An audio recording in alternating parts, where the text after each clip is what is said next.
तो MP board के कक्षा 12 के सभी विद्यार्थियों, चिंता की घड़ी हुई समाप्त, क्योंकि त्रैमासिक परीक्षा की तैयारी कराने के लिए मैं आपके लिए लेकर आ चुका हूं एक ऐसा स्पेशल वीडियो जो आपको पूरे पेपर में टॉप करा सकता है। ठीक है, तो चलिए शुरू करते हैं। त्रैमासिक परीक्षा की बिल्कुल तैयारी अपन करने में लगे हुए हैं। यहाँ से देखिए बेटा, ये आपका मिस प्रिंट ही है ये। ठीक है, कोई 11वीं का नहीं है। ये देखो, यहाँ से देख सकते हैं आप, पूरे क्वेश्चन में आपको समझाऊंगा। देखिए, ठीक है, देखिए, हालावाद के प्रवर्तक कवि, हालावाद के जो प्रवर्तक कवि है वो है, तो यहां से है हालावाद के प्रवर्तक कवि अज्ञे। ठीक है, प्रयोगवाद और नई कविता के कवि है। जयशंकर प्रसाद जो है छायावाद के प्रमुख कवि है, और महादेवी वर्मा भी छायावाद की प्रमुख कवियत्री में से एक है। इनको आधुनिक युग की मीरा भी कहा जाता है। बच्चे कौन? हरिवंश राय बच्चन। तो हालावाद के प्रवर्तक कवि हो गए हरिवंश राय बच्चन। ठीक है, दिन जल्दी जल्दी ढलता है गीत बच्चन के किस काव्य संग्रह से लिया गया है?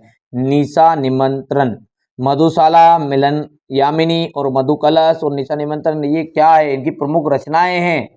सारी की सारी हरिवंश राय बच्चन की ही रचनाएं हैं। हरिवंश राय बच्चन का जन्म कहाँ हुआ था? तो वो हुआ था, उनका जन्म कहाँ हुआ था? तो बात करें अपन, 27 नवंबर 1907 को इनका जन्म हुआ था। 1905 में जैनेन्द्र कुमार टपके थे। ठीक है, 1909 में सोहनलाल द्विवेदी टपके थे, और 1911 में अज्ञे और शमशेर सिंह बहादुर का जन्म हुआ था। इनमें से काम का जैनेन्द्र कुमार और शमशेर सिंह बहादुर, और ये हरिवंश राय बच्चन का था ही सी। आत्म परिचय कविता में कवि किसका भार लिए फिरता है? जगजीवन का। आत्म परिचय कविता में कवि जीवन में क्या लिए फिरता है? तो प्यार लिए फिरता है, प्यार।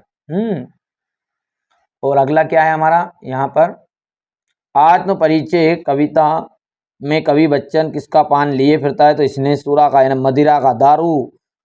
ठीक है, आत्म परिचय कविता में कवि अपने रोदन के लिए क्या लिए फिरता है? तो यहाँ से आपका जाएगा राग, राग। चलिए आगे बढ़ते हैं। क्वेश्चन नंबर जो 9 है इसको पढ़ लेते हैं कि आत्म परिचय कविता में कवि स्वयं को दुनिया का एक नया क्या मानता है? तो दुनिया का नया मानता है दीवाना। ठीक है, आत्म परिचय कविता में कवि कैसा संसार लिए फिरता है? ये बहुत महत्वपूर्ण है भैया है। आत्म परिचय कविता में कवि कैसा संसार लिए फिरता है? तो वो लिए फिरता है आपका सपन का, सपनों का संसार लिए फिरता है। ठीक है, हो जाए ना पथ में रात कही, सोच सोच कर दिन जल्दी जल्दी कौन चलता है? पंथी। देखो, पंथी का मतलब क्या है यहाँ पर? पंथी का मतलब होगा राहगीर, यात्री। ठीक है, किसका ध्यान करके, थोड़ा सा बड़ा कर दूं, है नहीं अच्छा दिखेगा साफ साफ ये बात। किसका ध्यान करके चिड़िया के पैरों में चंचलता आ जाती है? बाज का, सांप का, कि कौवे का, कि अपने बच्चों का? तो अपने बच्चों का ध्यान आ जाता है चिड़िया को कि घोंसले में उसका बच्चे जो है उनका इंतजार कर रहे हैं, इसलिए वो जल्दी जल्दी फिर तो ममता के कारण पंखे को तेज तरीके से दौड़ाती है। ठीक है, बच्चों की याद आने पर चिड़िया क्या करती है? बोलो जल्दी जल्दी बोलो, आपको भी याद होगा, तेज तेज उड़ती है। दिन जल्दी जल्दी ढलता है कविता में कवि हताश व दुखी क्यों है? आर्थिक हानि के कारण, अपराध करने के कारण, कि परिवार के विषय बिछड़ने के कारण? इनमें से कोई नहीं। ठीक है, तो परिवार से बिछड़ने के कारण यानी अकेलापन के कारण भी लिख सकते हैं आप। कवि आलोक धनवा किस दशक के कवि है? ध्यान रखना है, यहाँ से बहुत ही महत्वपूर्ण चीजें आएगी। दो प्रश्न जो है ना ये बहुत ही महत्वपूर्ण है, एक ये वाला और एक ये वाला। ठीक है, देखो, कवि जो है आलोक धनवा किस दशक के कवि है? तो कवि जो आलोक धनवा है बच्चों, वो है आपके 7वें से 8वें दशक के कवि। बिल्कुल, ये आते ही आता है। ठीक है, और अगला है आपका कवि आलोक धनवा की पहली कविता है, पहली कविता जनता का आदमी। क्या है? जनता का आदमी। ठीक है, और ध्यान रखना ये कौन सी है पहली कविता? जनता का आदमी। अच्छा, इसका प्रकाशन कब हुआ था? तो इसका प्रकाशन हुआ था जनता के आदमी का कि सन 1972 में। कवि आलोक धनवा का एकमात्र कविता संग्रह है। ठीक है, तो दुनिया रोज बनती है, दुनिया रोज बनती है, बस ये क्या है इनका एक कविता संग्रह। छत से गिरने और बचने के बाद बच्चे बन जाते हैं, तो निडर पतंग के लिए किसके लिए प्रसिद्ध है, ध्यान रखना है। पतंग जो है आपकी, पतंग पतंग है बिंब विधान के लिए। पतंग उड़ाते बच्चे किसके सहारे से स्वयं भी उड़ जाते हैं, फेफड़ों के रंध्रों के, कि साहस के, कि किसके द्वारा। ठीक है, तो यहाँ से पतंग उड़ाते समय बच्चे जो है साहस से। ठीक है, मातृक छंद का उदाहरण है, देखो कवित्व जो छंद है, कवित्व जो छंद है, सवैया छंद है, ये आपके जो है वार्णिक छंद है। कवित्व ये कौन सा है आपका, वार्णिक है, या वर्णिक भी कहते हैं इसको, वर्णिक छंद है। ठीक है, और सवैया आपका क्या है, वर्णिक है। सरोठा जो है ये आपका क्या है, मात्रिक छंद है। माधुर्य, माधुर्य काव्य में किन, माधुर्य काव्य गुण किन रसों में पाया जाता है। देखो जहां पे श्रृंगार आए, ध्यान रखना है, शांत आए, क्या है, श्रृंगार, शांत और करुण, रख लोगे, श्रृंगार, शांत और करुण, इनमें आपके तीनों में आपका माधुर्य गुण होता है। कौन सा गुण होता है, माधुर्य। ठीक है, और यदि वहीं पे यदि वीर रस आए, वीर रस आए, तो इसमें आपका ओज आता है, क्या आता है, ओज। तो यहां पर आपका आंसर हो जाएगा श्रृंगार रस। काव्य गुणों की संख्या कितनी मानी जाती है, तो काव्य गुणों की संख्या कितनी मानी जाती है, बोलो जल्दी से, ओज, प्रसाद और माधुर्य। जिस काव्य गुण के कारण सा हृदय का चित्त व्याप्त हो जाए, अर्थात सा हृदय के चित्त में अर्थ पूरा रम जाए, वहां कौन सा होगा। ठीक है, ये है आपका प्रसाद गुण। तो वहां पर आपका कौन सा होता है, प्रसाद गुण। और केवल केवल इतना इतना आप याद कर लेना, उसे प्रसाद गुण कहते हैं, ये परिभाषा के रूप में भी आ जाता है।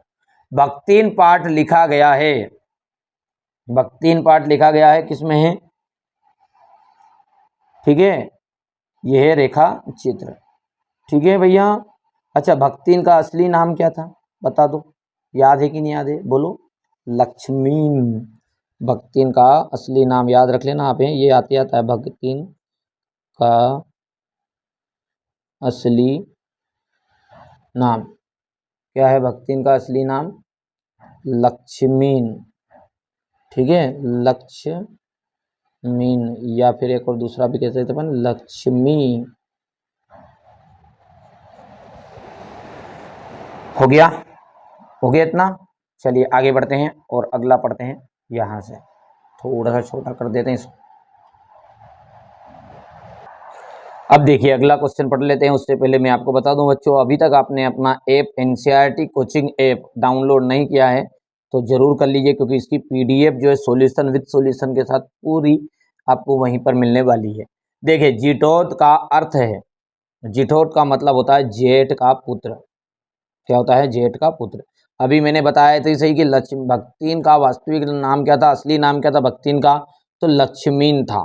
ठीक है, भक्तिन गले में क्या पहनती थी, तो भगतिन जो थी गले में वो कंठी माला पहनती थी, उसने सिर अपना जो है मुंडवा रखा था। ठीक है, जिससे वो सन्यासी की जैसी लगती थी। ठीक है, कंठी माला पहन। महादेवी वर्मा का जो जन्म स्थान है वो क्या है, ठीक है, जन्म स्थान, यहाँ पर गलती से पूछा है वर्ष, यदि स्थान की बात करें अपन, स्थान की, तो महादेवी वर्मा का जो जन्म स्थान है वो है उत्तर प्रदेश। और उत्तर प्रदेश में, ठीक है, एक फर्रुखाबाद है, फर्रुखाबाद, बाद। ठीक है, अब यहाँ पर बोला है उसने कि जन्म वर्ष बताओ, तो जन्म वर्ष है उनका 1907। यामा, यामा काव्य संग्रह है, तो यामा एक काव्य संग्रह है महादेवी वर्मा का ही। ठीक है, यामा क्या है, एक महादेवी वर्मा का प्रसिद्ध काव्य संग्रह है, और इस काव्य संग्रह की वजह से ही इन्हें एक पुरस्कार मिला था, उस पुरस्कार का नाम था ज्ञानपीठ पुरस्कार। ठीक है, बाकी ये इतना काम का है अपना। बाजार दर्शन पाठ के लेखक है, तो बाजार दर्शन पाठ के लेखक कौन है, जैनेन्द्र कुमार है, बहुत ही मोस्ट इम्पोर्टेंट है ये, और ये जीटोत का पूछ लेता कभी कभी बस। बाकी परख उपन्यास के लेखक है, तो परख उपन्यास के जो लेखक है वो कौन है, वो है आपके जैनेन्द्र कुमार। और परख उपन्यास जो है वो पहला उपन्यास है इनका, पहला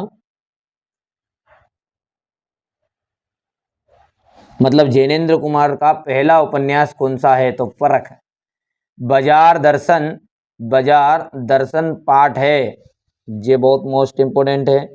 तो निबंध है, रेखा चित्र है कि निबंध है, क्या है, तो निबंध है भैया, ध्यान रखना है। बाजार दर्शन क्या है आपका, निबंध है ये। परचेसिंग पावर का अर्थ क्या होता है, खरीदने की शक्ति। बाजार का जादू चढ़ने का अर्थ क्या होता है, तो बाजार का जादू चढ़ने का अर्थ होता है उपहार वस्तु है, उधार की वस्तु है, दान की वस्तु है कि आकर्षक वस्तु है।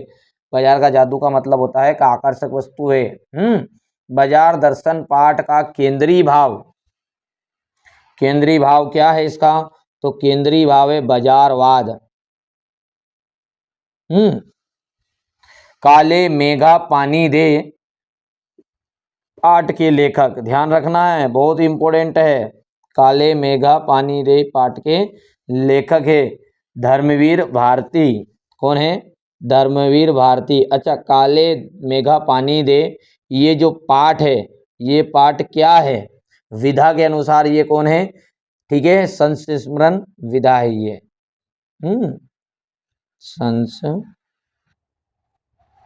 संस्मरण विधा मतलब यदि विधा में पूछ ले कि नाटक है कि क्या है, निबंध है, तो ये है आपका संस्मरण। वे विभिन्न शब्द जिनका स्रोत संस्कृत में नहीं हुआ, भारत में ग्राम्य क्षेत्रों अथवा जनजाति में बोली जाने वाली विभिन्न भाषा के परिवारों के हैं, कहलाते हैं। तो उन शब्दों को अपन कहते हैं क्षेत्रीय शब्द। क्षेत्रीय शब्द या देशज शब्द भी कहा जाता है। क्या कहा जाता है, देशज शब्द। ये तो इम्पोर्टेंट ही नहीं है।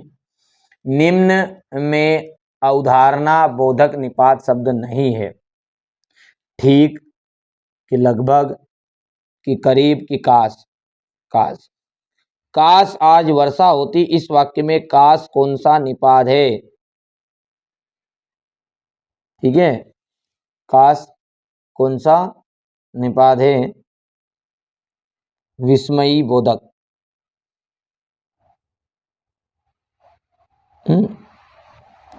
अगला है आपका, बिल्कुल ये बहुत बढ़िया है, ये मोस्ट इंपोर्टेंट। निम्न शब्दों में तकनीकी शब्द नहीं है, ठीक है, तकनीकी शब्द नहीं है, तो ये आपका यहाँ से अंगोछा, अंगोछा जो है आपका तकनीकी नहीं है, ये आपका क्षेत्रीय शब्द है।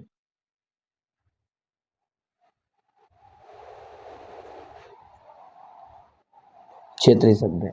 सिल्वर वेडिंग पाठ के लेखक है, सिल्वर वेडिंग जो है उनके पाठ के लेखक कौन कौन है, तो मनोहर श्याम जोशी। ये मोस्ट इंपोर्टेंट, मतलब लेखक का नाम आए और उनसे संबंधित एक आधी चीज पढ़ने में लग जाए कि कौन सा इंपोर्टेंट है कौन सा नहीं है। यशोधर बाबू अपना आदर्श मानते थे, तो किसको मानते थे, कृष्णदा को, ठीक है, ये भी मोस्ट इंपोर्टेंट है। यशोधर बाबू मूलतः रहने वाले थे, तो यशोधर बाबू जो है वो मूलतः कहाँ के रहने वाले थे, वो देख लेते हैं अपन कि वो थे कुमाऊं के। कहाँ के, कुमाऊं के। ये काई में है, ये है उत्तराखंड में, उत्तराखंड, उत्तराखंड। ठीक है भैया। चलिए अगला प्रश्न नंबर क्या है, क्वेश्चन नंबर 45। अगला है कि यशोधर बाबू सर्वप्रथम किस पद पर नियुक्त हुए। तो यशोधर बाबू जो थे वो बाय सर्विस, यशोधर बाबू का पूरा नाम की बात करें तो यहाँ से, ठीक है, पूरा नाम क्या था उनका, तो पूरा नाम था वाई डी पंथ, ठीक है, वाई डी पंथ, यानी यशोधर दयाल पंथ, यशोधर दयाल पंथ।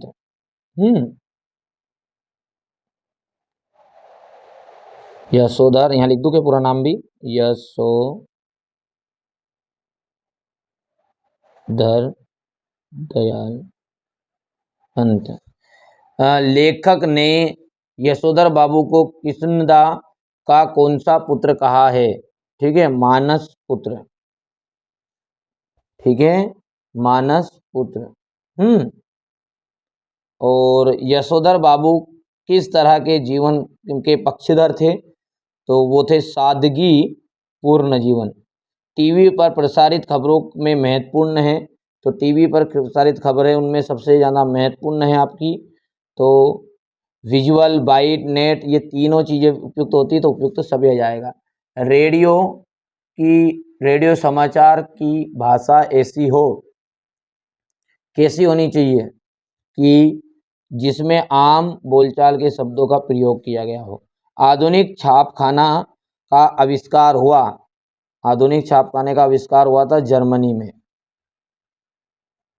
और इसका आविष्कार किया था जोहान्स गुटेनबर्ग ने। यहाँ लिख भी दो, जोहान्स गुटेनबर्ग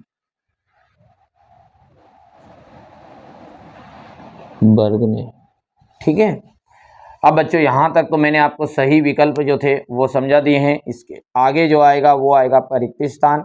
टुकड़े टुकड़े में मैं इस वीडियो को बना दूंगा, कोई